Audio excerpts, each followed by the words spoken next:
It looks like we are officially live on YouTube. I'm going to put the link in the chat because that's the #1 question I get from folks. Will this be available after the event?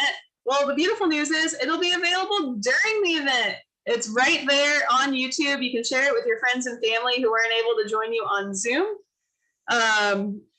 So let me just get my slides up. And while I'm doing that, please introduce yourself in the chat. Tell us where you're calling in from. If there's something you're particularly excited to learn today, anything you want to know, just let us know. Let me share my screen. So you are here for a Citizen Science Month keynote event. Citizen Science Month is supported by the network of the National Library of Medicine and the All of Us Research Program. I'm Caroline from the SciStarter team. You can find Citizen Science Month's activities on SciStarter all throughout April.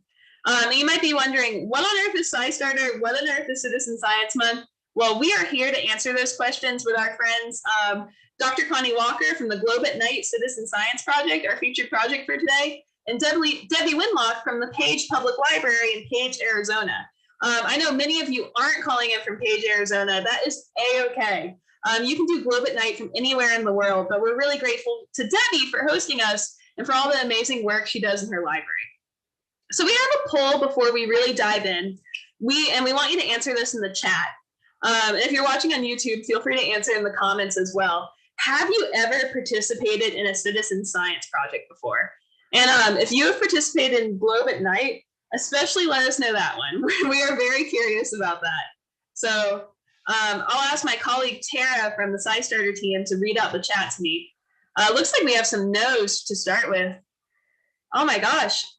Nobody's done Globe at Night before. This is good. Oh, we have one person who has. Two yeses, Jennifer and Patty. Oh, that's great. Awesome.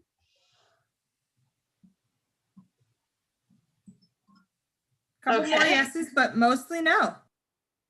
That's exciting. I always love it when we're introducing something to folks for the first time. But for those of you who have done it, you'll still be able to get something out of this presentation. Dr. Walker is going to take a deep dive into why we participate and the merits of this project and why it's so important. So I think everybody has something to learn from today. All right. Now, please answer in the chat who you are. And if you are more than one of these, you can answer more than one, or you can just identify the category that corresponds with you the most. So we want to know, are you an aspiring citizen scientist, a parent of an aspiring citizen scientist, a teacher, an educator, a troop leader, etc.? Are you a librarian or part of a library staff? Are you a researcher or a practitioner? Are you just a bored person on the internet? Or are you none of these? So I know I am a citizen scientist. I am also an aspiring citizen scientist. I do it every day and I love it. I also identify as an educator because I am here with you all and I get to bring you content that hopefully enriches your life. And on some days, I'm a researcher. I'm looking into the field and trying to make different connections between different projects. So feel free to answer in the chat what you identify with. We have a lot of folks identifying as teachers, Daniel, and who else is a teacher? Zira, and lots of teachers, which is wonderful, and some library folks as well. And of course, a couple of aspiring citizen scientists. Well, that makes me really happy. Before we get into our introduction to SciStarter, I'm going to pass the mic to Debbie Winlock from the Page Public Library, who's going to tell you what's new at her library. Hi, everybody. Thank you for joining us. I'm so excited about our science kits that we have available for checkout. Currently, we're going to have 7 different science kits. You can check them out for 7 days, and they are renewable, and they have everything you need to become a citizen science. We have, as you can see on the screen, we have honeybees, we have butterflies, we have things to do with the water, the night skies. So you need to make sure you stop by the library and get more information, and we will show you how to use the kits. And we will also be doing classes throughout the year with these kids and hopefully adding more kids as we learn more about what we could do. Awesome. Thank you. Thank you, Debbie, for the work you're doing. And I am very jealous of the patrons from the Page Public Library. You have some amazing things in store. Thank you. Thank you, Debbie. All right, so to get us started, what is citizen science? Some of you may have never heard of it before. Basically, citizen science is a collaboration between scientists and those of us who are curious, concerned, and motivated to make a difference. Citizen science is any way that you volunteer to move science forward. Most often, you're collecting or analyzing data for ongoing research projects. These can be projects as diverse as astronomy projects, like the one you'll hear about today, which focuses on the night sky, to projects that really hone in on health. There are some projects where you can actually analyze blood vessels for brain researchers, which is really cool, all from your own home, just by logging on to the project on your computer. There are some projects that ask you to go outside and take pictures of different plants and animals you see to help scientists understand the distribution of different species and understand if their populations might be in trouble and if they might need some help.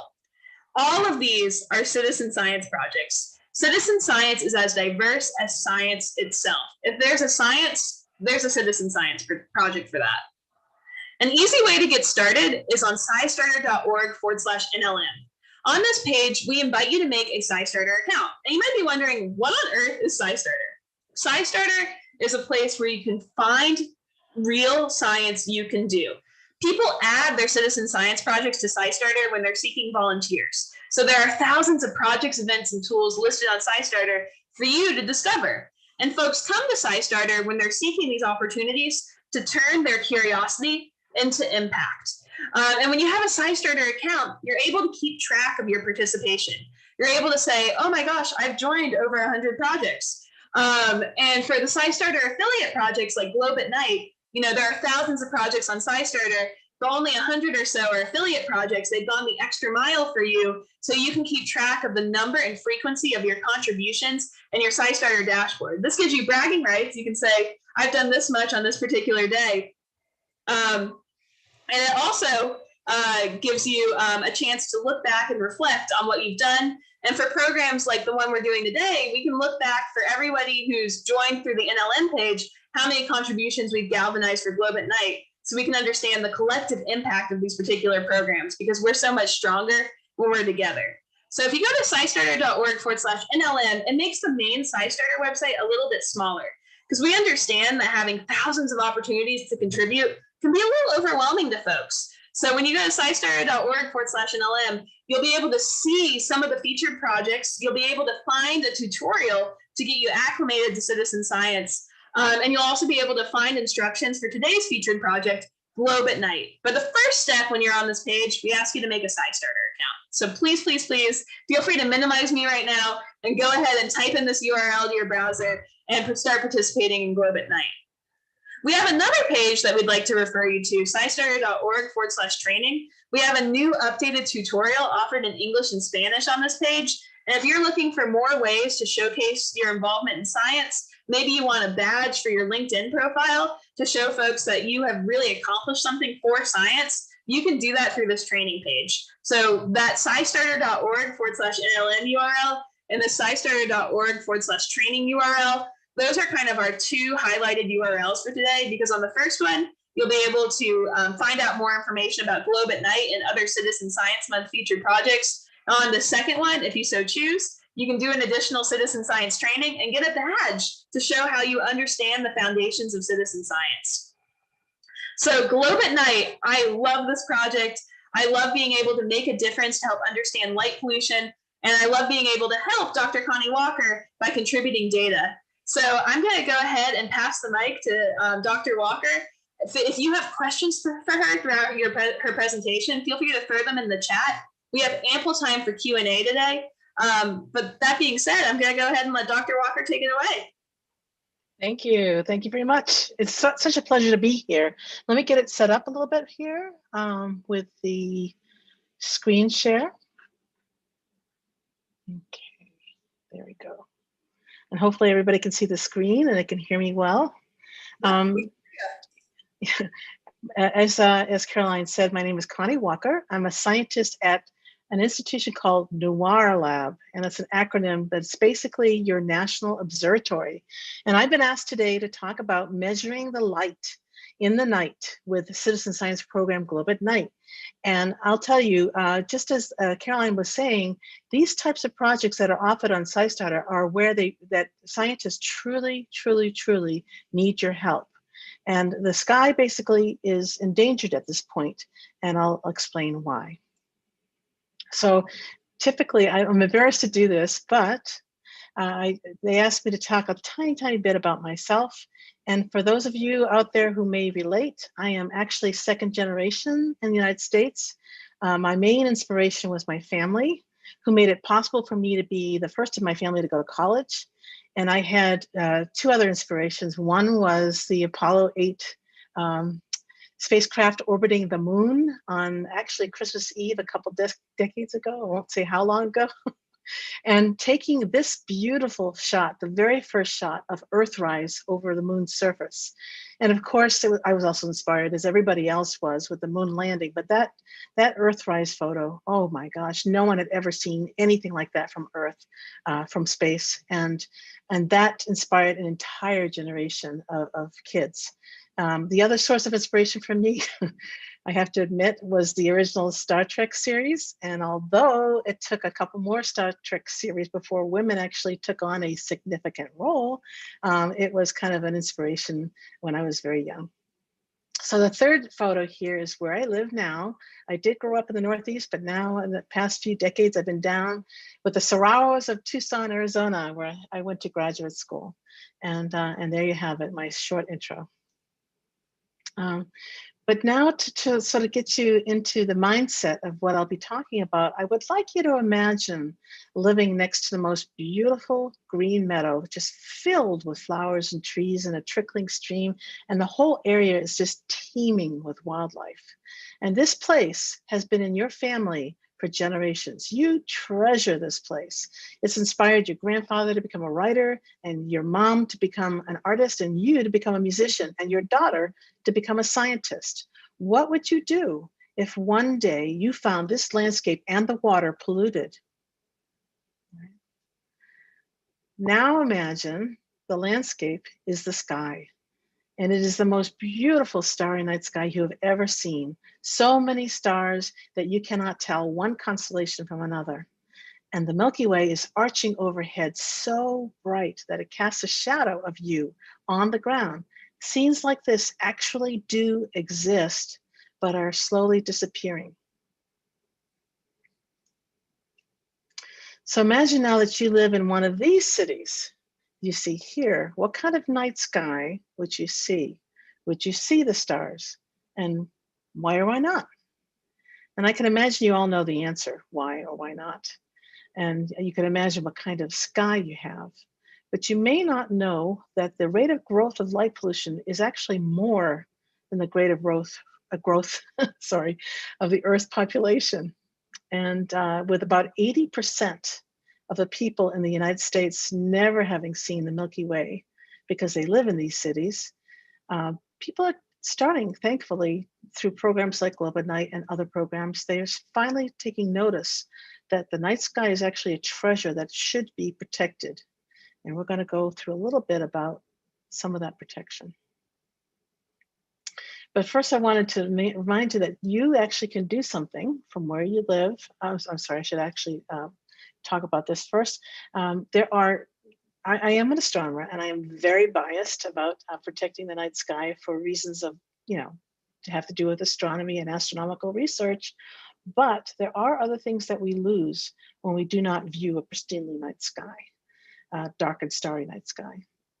So too much light at night can affect energy consumption, can affect human health, and can affect wildlife. And here are just a few examples. So for instance, billions of dollars each year are wasted in energy consumption through unshielded lights, basically, what it boils down to. Lights that are shining up into space where they're not needed.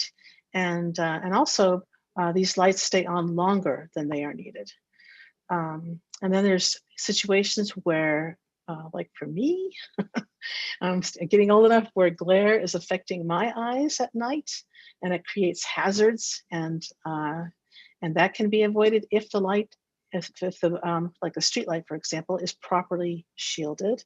And there's also light trespass for many people that go into their bedroom windows and disrupt their sleep. And and so of course that can be also redressed by simply shielding lights. And then there's circadian sensitivities that people are affected in people. Things like we're day and night animals, where you have a circadian rhythm, and those circadian rhythms are disrupted by too much light at night, and it causes, actually, if you have too much blue light at night, actually, it does cause an increase in obesity and depression and sleep disorders and diabetes and all sorts of things. And actually, a couple of them are tied to different kinds of cancers. And so this has to do with the melatonin levels that are in your body. And if you have too much light at night, particularly blue light, those melatonin levels do not get repleted. They stay depleted at night. And it's just a concern. So another concern, I'm going through this rather fast, sorry, and please feel free to ask questions on this later, because I am happy to answer. But another one that is deep and deeply rooted in my heart is the disruption to the habitats and the habits, basically, of various animals that are negatively affected, like sea turtles that are trying to hatch on the shores of a beach and are distracted by the lights of big businesses and hotels in the opposite direction from the ocean. So they never do make it back into the ocean for one reason or another. Or birds that are migrating and are confused by city lights. So there's a variety of things, insects included, and other animals as well, that are affected by too much light at night. And of course, lastly, there's the effect to research astronomy, but you already know my sentiments on that. Okay. So what can we do?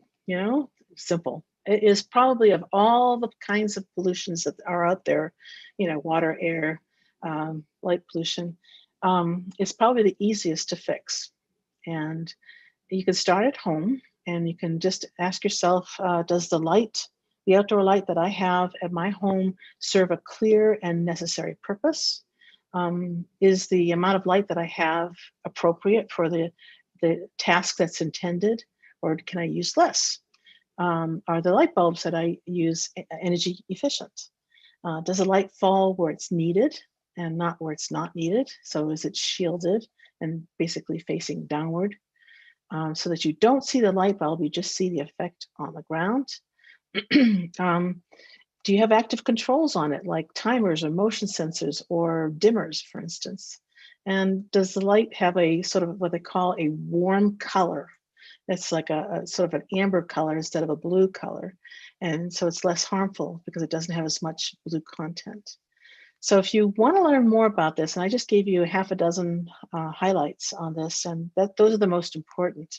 But if you want to know more about this, I suggest going to darksky.org, which is the home page, or the website for the International Dark Sky Association, and they are the experts, the pundits in the field of protecting our night skies, and animals, and health, and energy consumption, and all sorts of things like that related to light pollution.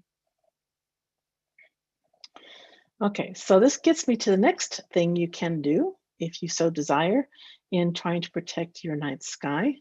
And Globe at Night is a pretty successful, I don't mean to boast, but it's a pretty successful international citizen science campaign to raise the public awareness of the impact of light pollution on us.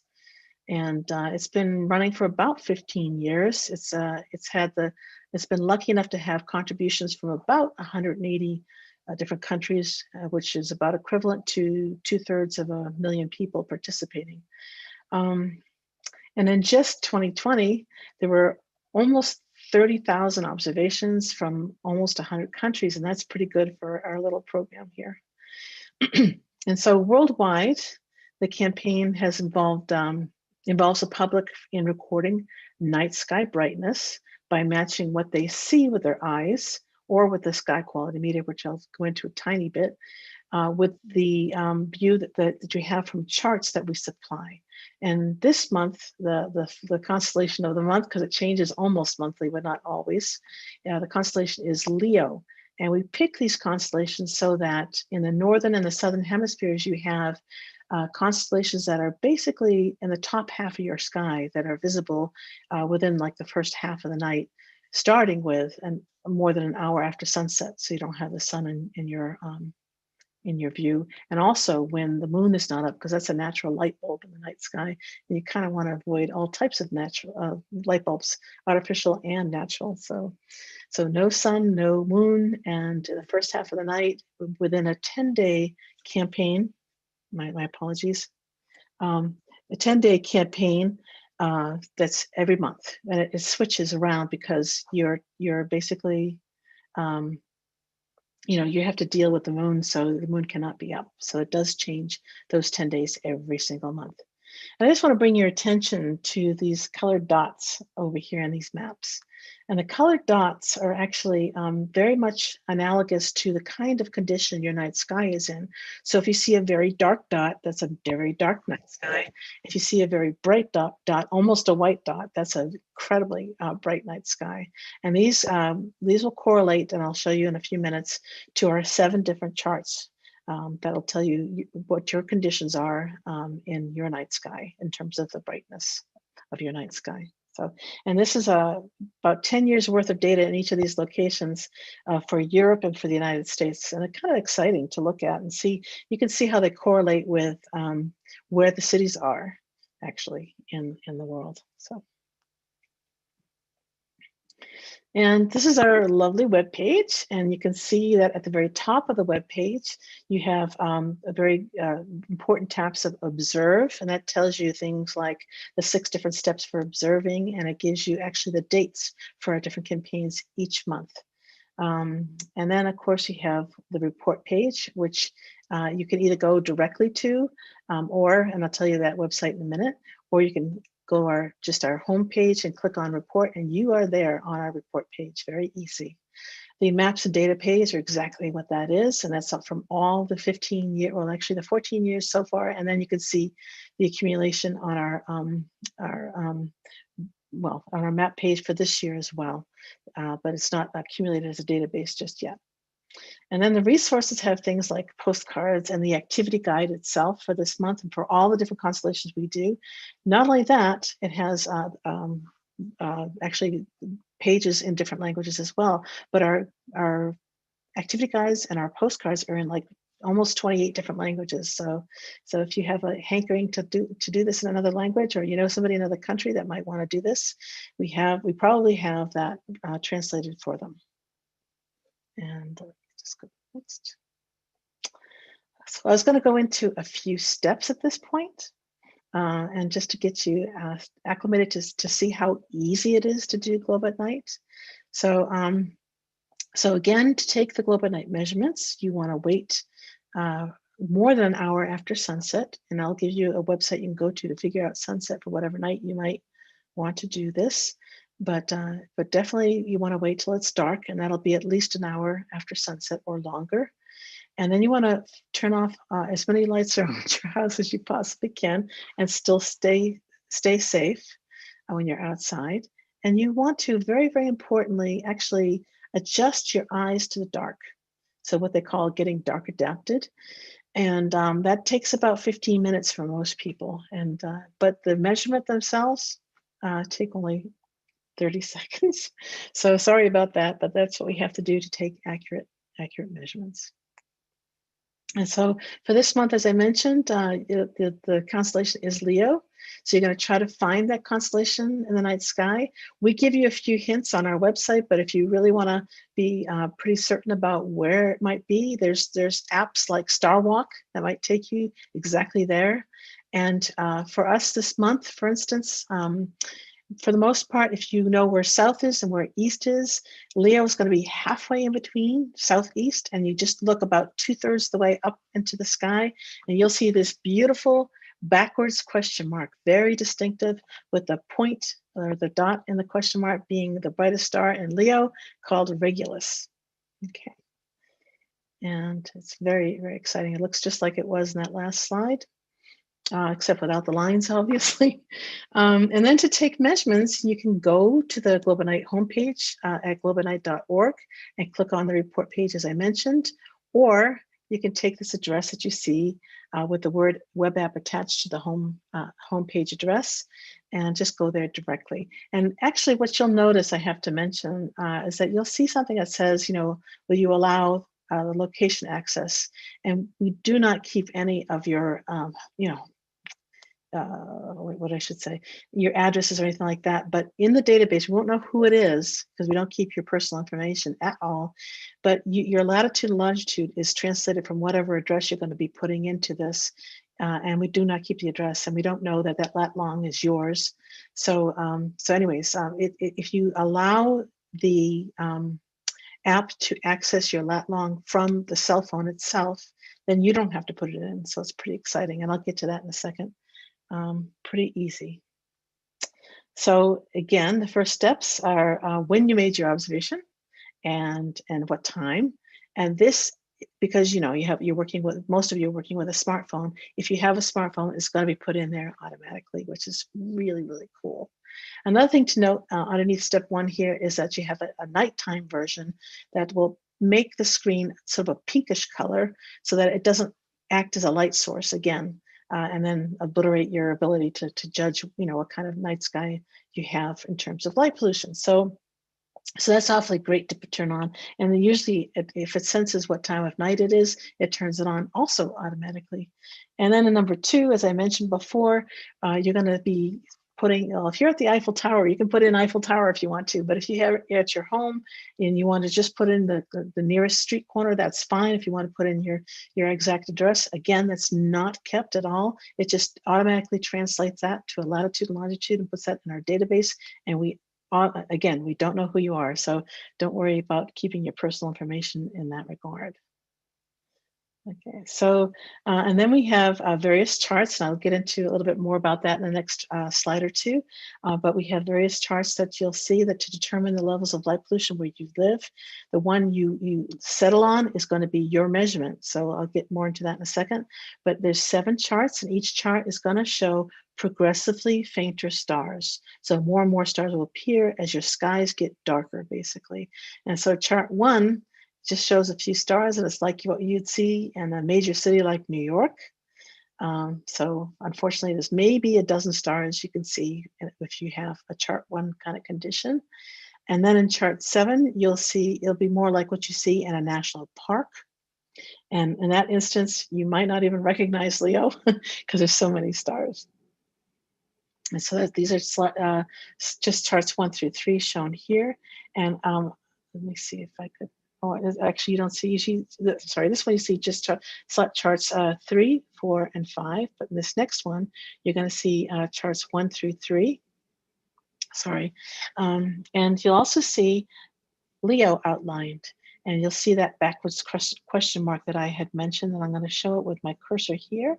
Okay, so it goes like this, and then down, and it ends with Regulus, the brightest star in Leo, the lion. And you'll see the different kinds of stars that are around you. You're going to have, I think, Arcturus more to the west, and you'll have Procyon more to the east. Procyon is one of the brightest stars, and it's in Canis Minor.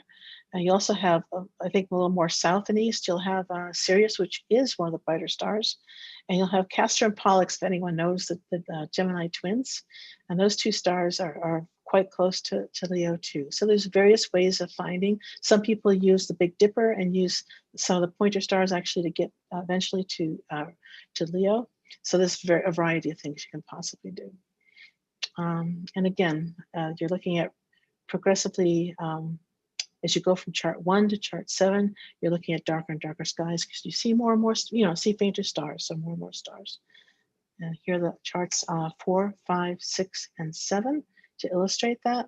And again, chart 7 being like you'd see in a national park with very good eyesight, actually. I don't think I've ever seen better than chart 6, to be honest with you. So for part 4, step 4, all it is your cloud cover that you're looking at for. So you have a condition where it's clear, and then it gets progressively clouder in 4 different choices. And hopefully it will not be the 4th choice, because that kind of data, those kind of conditions, weather conditions, are not conducive to being able to use the data. So just to let you know. Now the next step, step 5, you can actually enter, if you have it, enter data with a sky quality meter.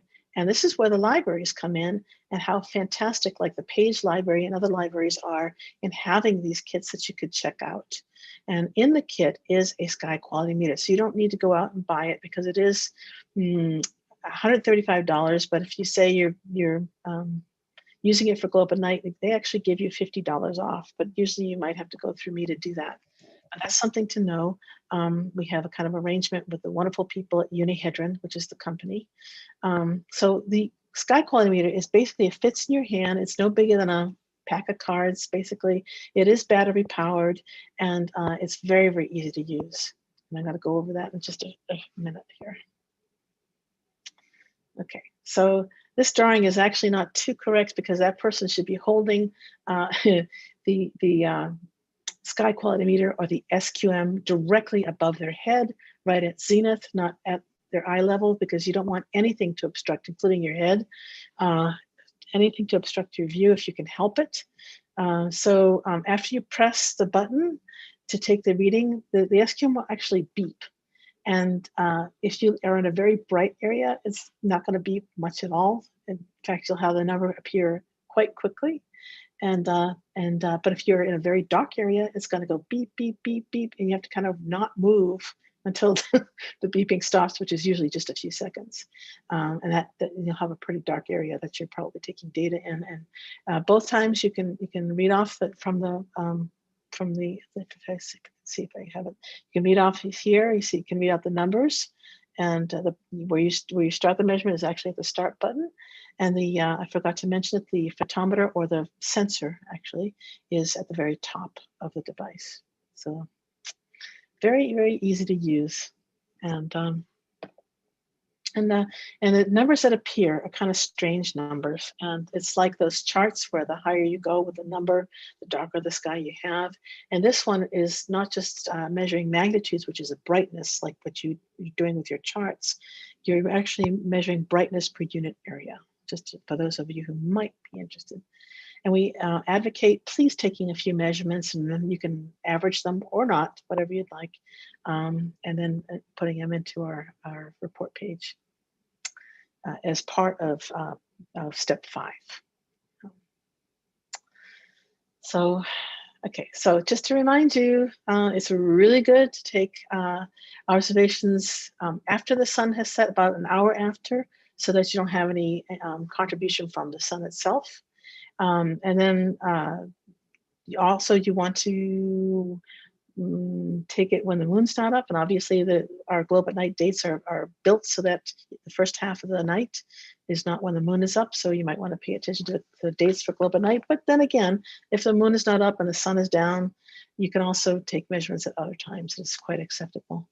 So anyways, yeah, so you want to also take it again when it's clear out, hopefully, or a little bit not cloudy towards the constellation that you're using for Globe at Night. And again, you don't want to be underneath a light source or near a building or a tree or anything like that when you're doing this. And we usually use the rule of thumb to be as far away from the source as it is high. And that kind of gets you at like a 45-degree angle, for those of you who are familiar with that kind of stuff. But you're going to still be near buildings. It's just, want to try to be as far away as possible. And then, of course, to summarize the steps again, we have steps 1 through 6. So you can see them summarized here. So when you made your observations, where you made your observations, what your observations were basically, and the sky conditions, and then your sky quality meter measurements, and you can send in the data. It's very, very easy. It takes again, less than a minute for sure.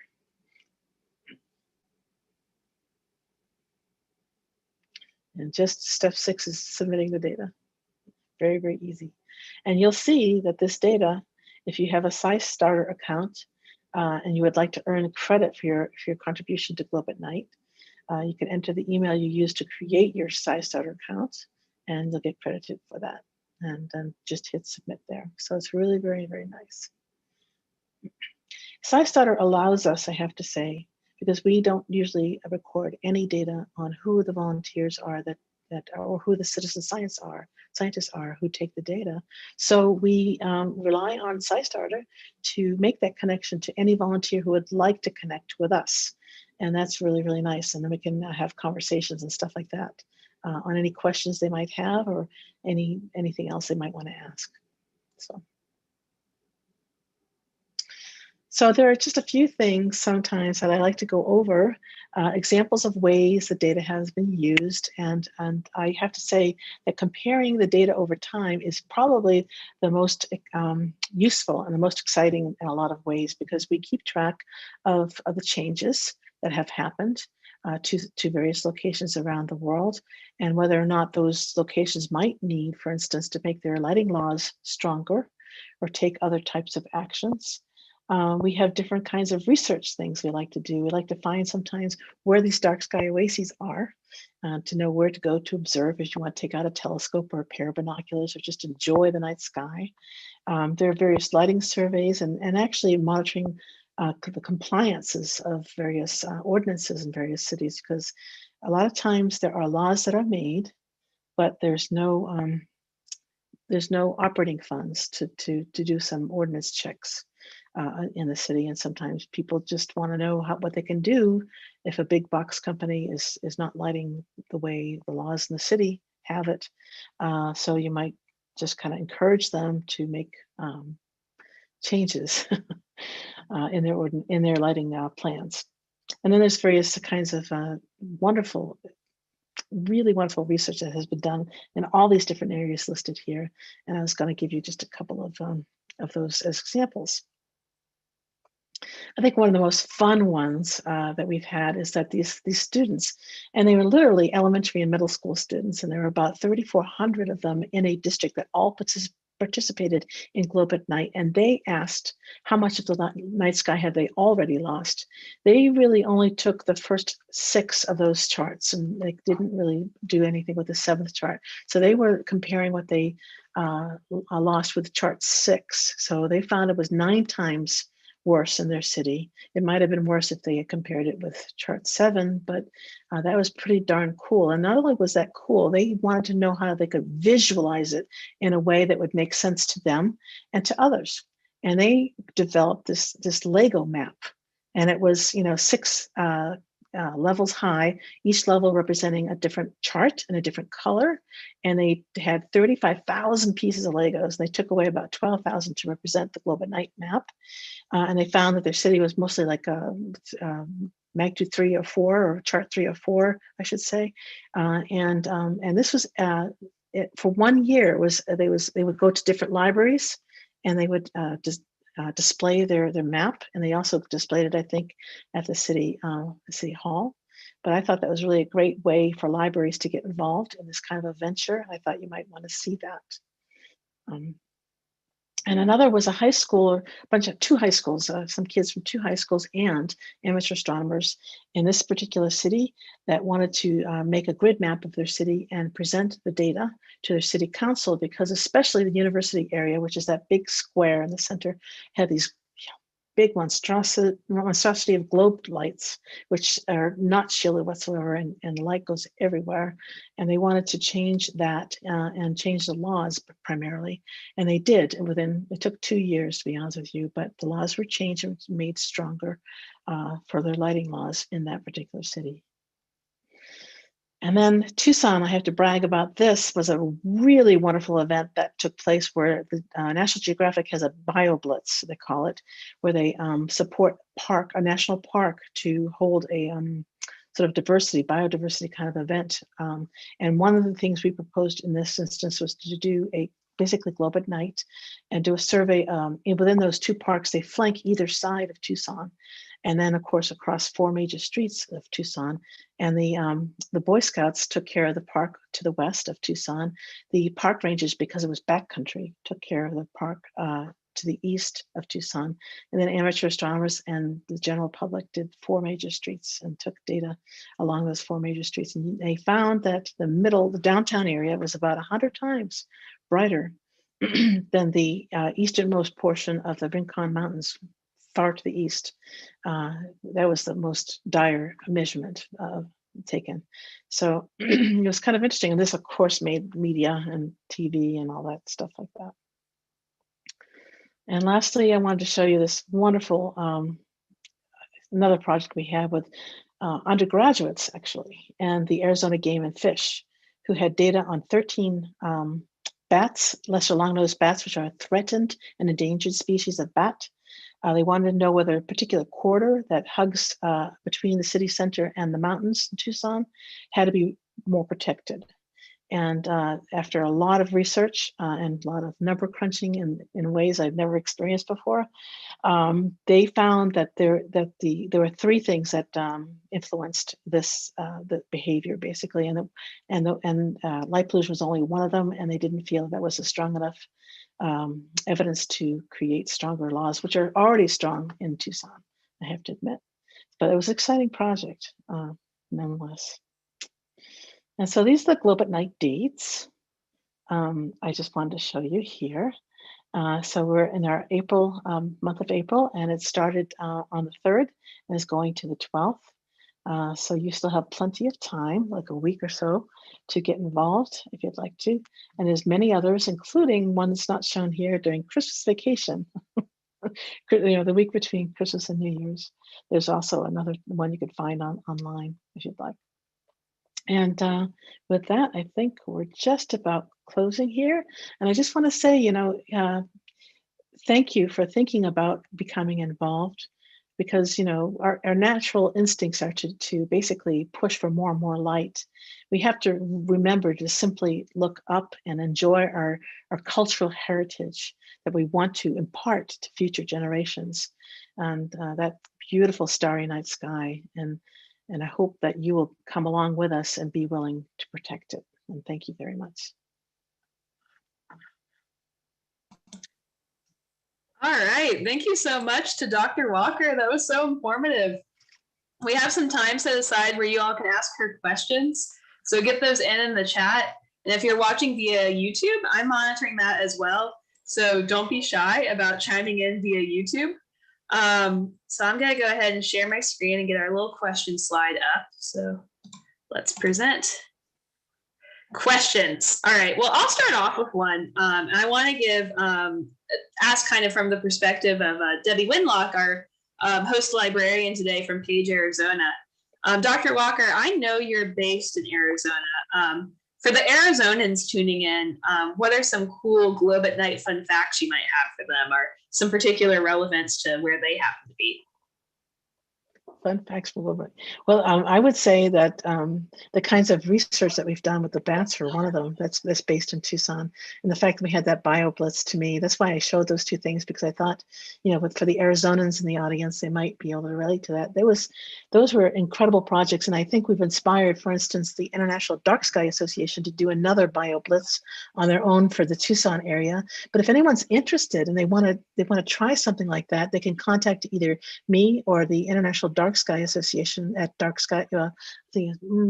Might try Susan at darksky.org and tell them that they're interested. And I'll be showing mine. Oh, actually, mine is. Let me get it back to. I guess I went offline, but mine is cwalker@noao.edu. If you want to contact me and are interested, we also have something else called Adopt a Street. And I didn't put that in here because I thought we had too much information to begin with, but you can actually contact us and say, hey, I have a group of people that might want to do a grid map of our little city or little town or bigger city, whatever. And all you have to do is give us the streets that you're willing to take measurements of. And then we set up a web page for you with those street names. We don't know who signs up. We never know. But people at your end can sign up for one of those streets. And then it gets done. And and as a result, a map is made for you of just that particular area that you're interested in making a grid map of. So it's really kind of neat. if you want to do something like that. Does that answer Yeah, your question, Caroline? definitely. And I think Adopt a Street, for all of you, Missouri is beating you. You know, that we had a library in Missouri do Adopt a Street. So my challenge to the folks in Page, Arizona, adopt even more streets. Go even further. If you all have questions, please get them in the chat. And make sure you select all panelists and attendees so we can all see them. While you do that, another question for Dr. Walker. What's one thing about Globe at Night that's really surprised you? Oh my gosh, what really has been thrilling to me, not just surprising, but thrilling, is to make contacts all around the world. I mean, to be involved with people's festivals, and people in Malaysia, for instance, they get so excited about things like this, Globe at Night, and doing festivals for dark nights and stuff like that, and promoting, protection of the night sky. And it's just, their enthusiasm is what drives me, actually. So to me, that's even more surprising than I ever thought would be possible. That is awesome. And could you also speak to a little bit about what you've seen libraries do with Globe at Night so far?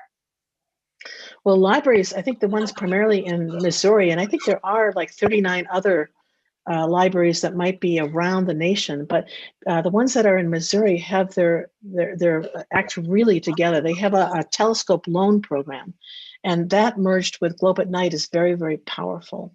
And I hope other libraries might be able to do such a thing. Yeah, I'm very, very impressed with the Missouri libraries.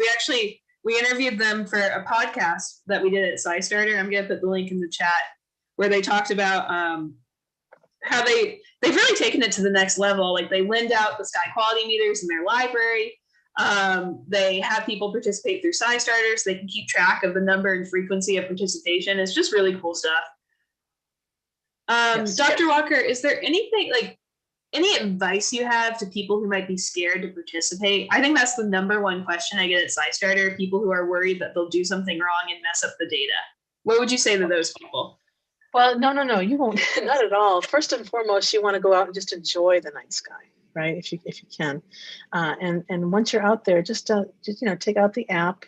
If you happen to have the sky quality meter with you, you have to let that cool down a little bit. And you just take out the app, you go to the web page, because to be honest with you, it's not an app, precisely speaking. It is a web page that you can use on any kind of phone. It's not, phone dependent, so it could be an Android or an iPhone or anything. And it can use it on any browser. So it makes it very, very, very, very versatile. You do have to be within cell phone tower range, but that's about it. And then if you just enjoy the sky, just take out the phone, go to the webpage, and you'll see how simple it is to do it. It's amazingly simple. And your measurement does make a difference. And why it's okay to make a mistake is because we look at that data and we correlate either your comments or the sky conditions or your data, and we see how it correlates. And we don't often dump any data at all, but if we see a problem, we'll recognize it. So don't worry too much. It's the aggregate of data that makes a difference. So the more data points, the better things are going to be for our research and stuff like that. So and students have used this for research when they do the science fairs, and there's been different groups I can cite you to that have used this data as well. Professional researchers. So thank you very much if you're thinking about getting involved, and if you do, even thank you more for doing so. Yeah, and folks are asking in the chat what to use. We ask that you go through, for the purposes of this program, scistarter.org/NLN. We have a link to participate in Globe at Night through that page, and that way we can kind of figure out how successful we are from this event. And also your contributions, if you follow all the SciStarter affiliate instructions, your contributions will be counted in your SciStarter dashboard. So definitely do that. But I think we have time for 2 more questions for Dr. Walker. So the first one is it possible to do this in Africa? Is it possible to do it in Africa? Of course. But if you don't have cell phone reception, what we do have is an activity guide, and you could just register your observation time, date, location, and your chart you pick and the weather condition, and then later on go back to when you have computer access or cell phone reception. I just put it in there, so it can be anytime before the next campaign that you can put it in there, or even later. But I didn't say that. All right, and we have time for one more question. I'm going to give you all a few more seconds. If you have a burning question for Dr. Walker, get that in the chat. I'm not seeing anything from anybody, so I'll end. Ooh, actually, we do. Oh, our question is there a recording of this available? Yes, it's on YouTube. It's currently live streaming to YouTube as we speak, so it's available right now and will be available after. So Caroline? Yes. That question from, taking measurements in Africa, I have to say that I was involved, I actually started a project with 11 different countries in sub-Saharan Africa a few years back, and they all got sky quality meters and a bunch of other stuff that we did hands-on, activities with to illustrate what light pollution is and how you can fix it, and light shielding demonstrations, for instance. But so yeah, they are very well aware, and various countries, and they've taken that program and they've done so many more things, thank goodness. So if you're going to Africa, please feel free to take measurements, and there might be somebody out there next to you that's taking the same measurements. Who knows? Thank you.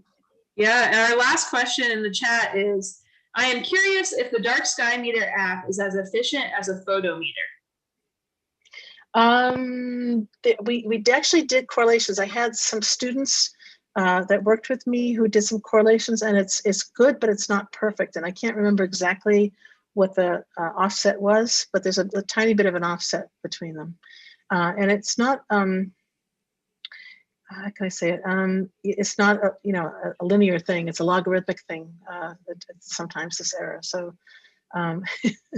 it gets into a little bit of a conversation there. But that is pretty good. I would use it if you have it. We do accept Dark Sky Meter data too. Yeah. Awesome. Yeah, and no matter what I always say to people, one reason I love Globe at Night is, at a minimum, all you really need to participate is your eyes. You just have to be able to look and describe what you see.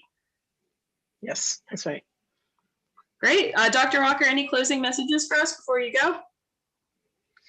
Well, it's not, I'm an astronomer for sure, but I think that the most impact that the loss of the night sky has for us is that it's been so inspirational for generations, 1,000 generations or more, where, we've had things like Van Gogh with his painting of Starry Night, and literature done by Shakespeare on the moon and the sun, and we've had the Holes of Planets, his musical composition, the planets. So I mean, there's a lot that the night sky has done to inspire our culture, and we want to maintain that.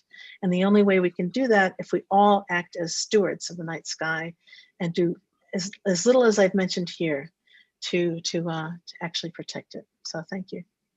That's a perfect call to action. Dr. Walker, we'll let you go. Thank you for being here today. And my pleasure. Yes, come back again soon. In our last few minutes, I'm going to talk about the All of Us research program. So Dr. Walker, see you next time. And for all of our other attendees, so today's program was in part brought to you by the All of Us research program, which is part of the network of the National Library of Medicine, which is integral to Citizen Science Month.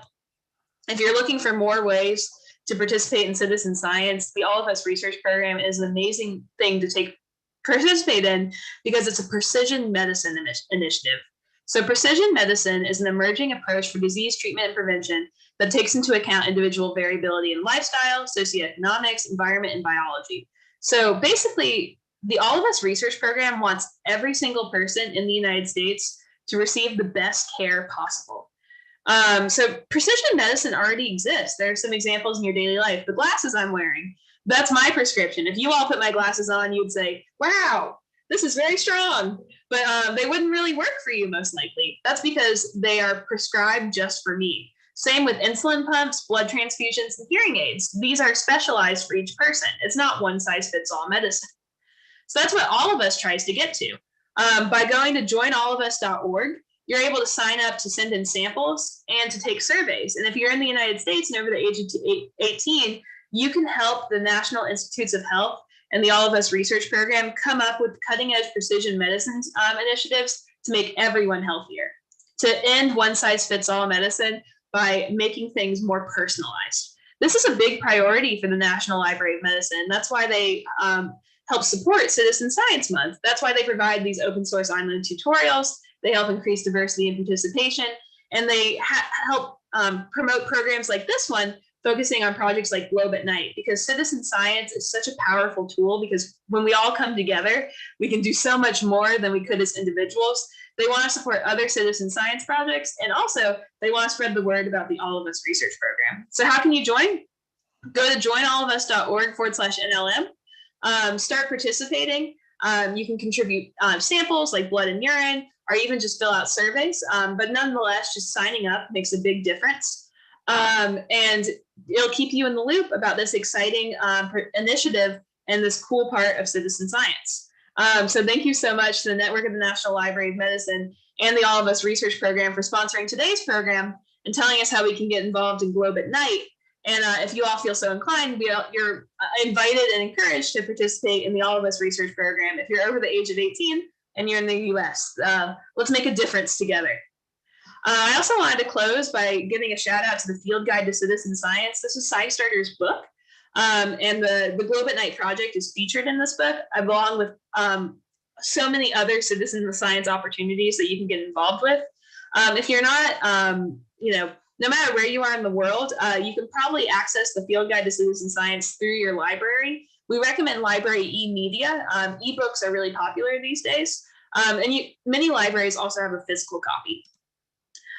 So in conclusion, we really hope that you all participate in Globe at Night via scistarter.org/NLM. And we hope that you explore the All of Us research program a little bit. Thank you so much to everybody who's here. We're going to put a survey in the chat for you to tell us how we did at this event and help us improve events for future participants. We also have events going on every single day with different citizen science projects via citizensciencemonth.org. So feel free to get involved in those.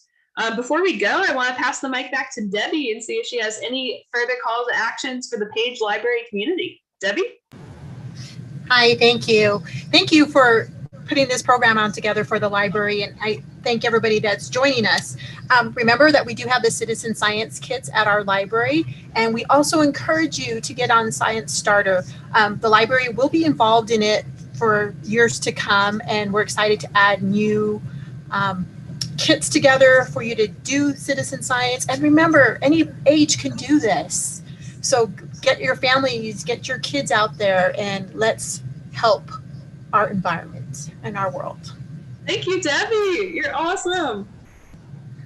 All right. Let's check the chat to see if there are any last questions. I don't see any so far. Feel free, everybody, fill out that survey that's in the chat. And also, of course, go to scistarter.org/NLM to find Globe at Night. You can go to scistarter.org/training to get a citizen science badge if you're so inclined. And then you can go to joinallofus.org/NLM to get involved with the All of Us research program. And of course, if you're part of the Page Library, stop on in and get involved with some of the amazing kits that Debbie has. I think we'll close up shop here. Thank you so much, Debbie, and everyone, thank you for being here. Thank you.